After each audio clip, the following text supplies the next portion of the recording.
Dear students, अभी Bihar special में history समाप्त हो चुका है, ज्योग्राफी अभी आ रहा है। आपको आज हम जो क्वेश्चंस दिखाने जा रहे हैं, जो रिव्यू करेंगे, आप एकदम चौंक जाएंगे। आपको लगेगा कि इस तरह से क्या पढ़ करके रिजल्ट निकाला जा सकता है। साल भर हम लोग इधर उधर करते रहते हैं। आज हम आपको 11 क्वेश्चंस, वैसे तो बिहार स्पेशल से करंट और सब्जेक्ट का मिलाकर लगभग 32-33 क्वेश्चंस आते हैं, लेकिन अगर सब्जेक्ट की बात करें, हमने हिस्ट्री चलाया, अभी ज्योग्राफी आज समाप्त हो जाएगा। तो ज्योग्राफी से कितने क्वेश्चंस आए? जो 32-34 क्वेश्चंस आते हैं बिहार स्पेशल में, उसमें ज्योग्राफी से कितने क्वेश्चंस आए?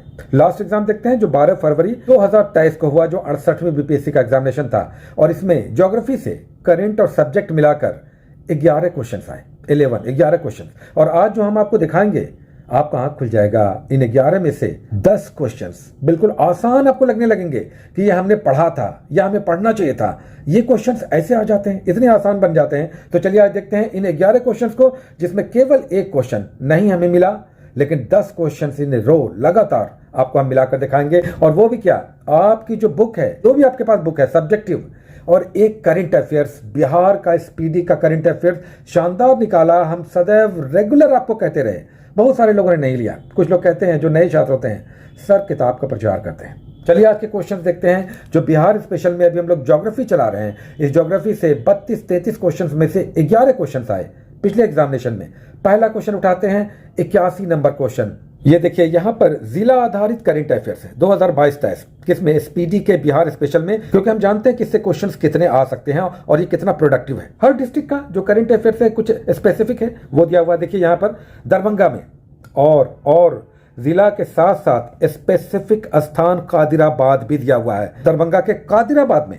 और तो और ये हम करंट वाले इससे नहीं दे रहे हैं जो अभी आप लोगों ने लिया होगा। हमने इसका पुराना वर्जन निकाला, जो जनवरी में हमने लिया था। एग्जामिनेशन हुआ था फरवरी 2023 में। हमने, हमारे पास चूंकि लगातार सारा प्रिजर्व रहता है, हमने पुराना निकाला। हमने 18 जनवरी को ये वाला देखिए लिया था, एग्जामिनेशन से पहले लिया था। ऐसा नहीं है कि एग्जामिनेशन के बाद डाल दिया। देखिए जो नेक्स्ट नंबर क्वेश्चन है, उसमें जीआई टैग पर प्रश्न है, और आपको जानकर ताज्जुब होगा कि पहला ही लाइन यहां पर दिया हुआ। ये तो एकदम आसान क्वेश्चन है, सभी लोग जानते भी हैं, लेकिन देखिए पहला ही लाइन है जीआई टैग पर, पेज नंबर 42 पर। आइए नेक्स्ट देखते हैं।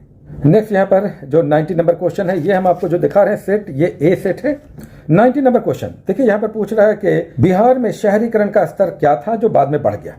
तो यहीं पर क्वेश्चन आपका मिल जाएगा। ये सारे बुक में मिल जाएगा, ऐसा नहीं है किसी एक बुक में, क्योंकि जहां पर भी 2011 की जनगणना है, जो ज्योग्राफी का, भूगोल का भाग होता है, उसमें ये आराम से मिल जाएगा। ये क्वेश्चन एक तरह से आसान था, लेकिन जो रिवीजन नहीं करते हैं, जो समझ कर नहीं पढ़ते हैं, थोड़ा सा ध्यान नहीं लगाते हैं, उनके लिए ये कंफ्यूजन हो जाता है। तो यहीं पर 11.3 में ये आंसर मिल जाएगा।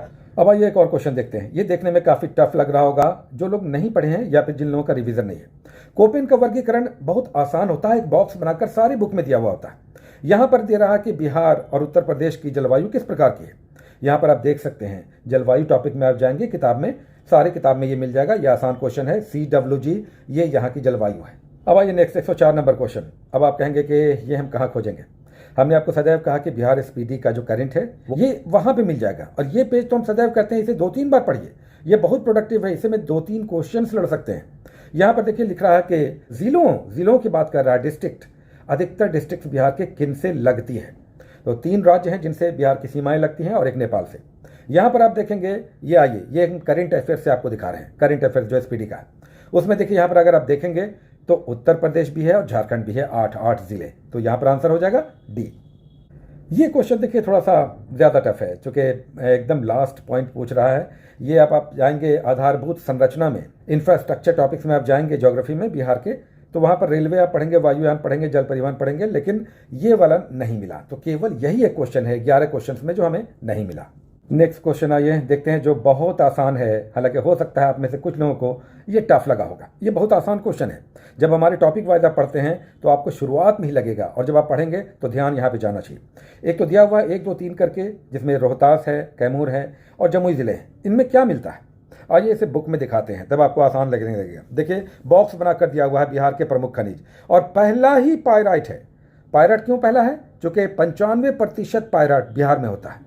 बिहार प्रथम पोजीशन पे है पायराइट उत्पादन में, तो ये तो एकदम आसान हो गया, रोहतास है। आइए उसके बगल वाले एक पेज पीछे में आप आएंगे तो यहाँ पर आपको चूना पत्थर भी मिल जाएगा, और यहाँ पर सोने का भंडार भी मिल जाएगा। सोना तो अधिकतर लोग जानते हैं, जमुई में मिला, तो ये भी आसान हो गया। आइए नेक्स्ट क्वेश्चन देखते हैं। ये क्वेश्चन है 107 नंबर, और इसमें किसके बारे में पूछा जा रहा है? फल्गु नदी के बारे में। हम में से अधिकतर लोग जब पढ़ते हैं तो कहीं कहीं पर कमियां छोड़ देते हैं। कमियां ये कि हम लोग गंगा पढ़ रहे हैं, हम लोग कोसी पढ़ रहे हैं, हम लोग गंडक पढ़ रहे हैं, लेकिन फल्गु नदी इसलिए इंपॉर्टेंट है क्योंकि ये गया में है। अब यहाँ पे कह रहा है कि किन नदियों के संगम से बनती है। अगर आप यहाँ पर क्वेश्चन देखेंगे ये नदी वाले सेगमेंट में, तो आपको फल्गु नदी के सामने देखिए मोहाने और लीलाजन, दोनों, लीलाजन तो बिल्कुल हाईलाइट किया हुआ है ना, और मोहाने भी है। तो बताइए ये क्वेश्चन आपको छोड़ना चाहिए? नहीं छोड़ना चाहिए, ये अपराध हो जाएगा, इसे नहीं छोड़ना है। ये क्वेश्चन आप देखेंगे आप चौंक जाएंगे इसके आंसर को देखकर कि ये कितना आसान था और कितना कठिन हो जाता है जब हम अच्छे से पढ़कर नहीं जाते। चाय के बारे में पूछ रहा है, यहाँ पर साफ दिया हुआ है चाय उद्योग, जो उद्योग टॉपिक है हमने आपको दिया भी है उद्योग टॉपिक। उसमें चाय उद्योग जो महत्वपूर्ण है, केवल एक जिला है जहाँ चाय का उत्पादन होता है बिहार में। तो बताइए हमें जानना चाहिए कि नहीं, है ना? चलिए देखिए यहाँ पर तो और किशनगंज के साथ दिया हुआ है कि ठाकुरगंज में चाय का उत्पादन क्षेत्र है प्रमुख रूप से। चलिए नेक्स्ट क्वेश्चन देखते हैं। 109 नंबर कह रहा है कि दशकीय वृद्धि, जो जनसंख्या का दशकीय वृद्धि है, सर्वाधिक कहाँ है? और ये आपको बताना है आरोही यानी बढ़ता हुआ, यानी सर्वाधिक बाद में होगा, सबसे कम पहले होगा। अगर आप यहाँ पर देखेंगे जनसंख्या और अधिवास में, या आप 2011 की जनगणना किसी भी बुक में, ये आपको मिल जाएगा। पहला ही देखिए मधेपुरा और किशनगंज, पहला ही लिखा हुआ है, यहाँ पर दिया हुआ है। तो कहते हैं केवल एक याद कीजिए ना, केवल मधेपुरा भी आप याद करते तो ये क्वेश्चन आपका बन जाता। सबसे अधिक और सबसे कम हम कहते हैं कि आप याद रखिए। लास्ट 11 नंबर क्वेश्चन, यहाँ पर 110 नंबर क्वेश्चन है। कह रहा कि भारत में कृषि आधारित उद्योगों में किस उद्योग का प्रभुत्व है? तो बिहार में कृषि आधारित अर्थव्यवस्था है। आइए ये तो हम देखते हैं, खाद्य प्रसंस्करण यानी फूड प्रोसेसिंग। उसका आगे एक और देखते हैं, यहाँ पर तो आपने देख लिया, आइए एक और देखते हैं। देखिए यहाँ पर कृषि आधारित उद्योग में लिखा हुआ है भारत में कृषि आधारित उद्योग प्रमुख रूप से चीनी, चावल, वस्त्र और फूड प्रोसेसिंग उद्योग पर आधारित उद्योग है। बताइए ये क्वेश्चन क्या इतना टफ था?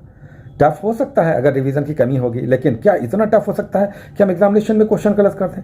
तो हम फिर से आपको कहते हैं कि देखिए इस तरह से पढ़िए, बिल्कुल हार्डकोर की तरह फॉलो कीजिए। और जो हम पेजेस के साथ आपको दे रहे हैं और कुछ अच्छी बुक्स सदैव आपको सजेस्ट करते हैं, ये लोग नहीं करेंगे। व्यापार बन गया है, हम व्यापार नहीं चलाते हैं, तो करते चलिए। अभी भी 10 दिन है, अभी भी 10 दिन है। 10 दिन में आपका 30 क्वेश्चंस बढ़ सकता है, 30 क्वेश्चंस।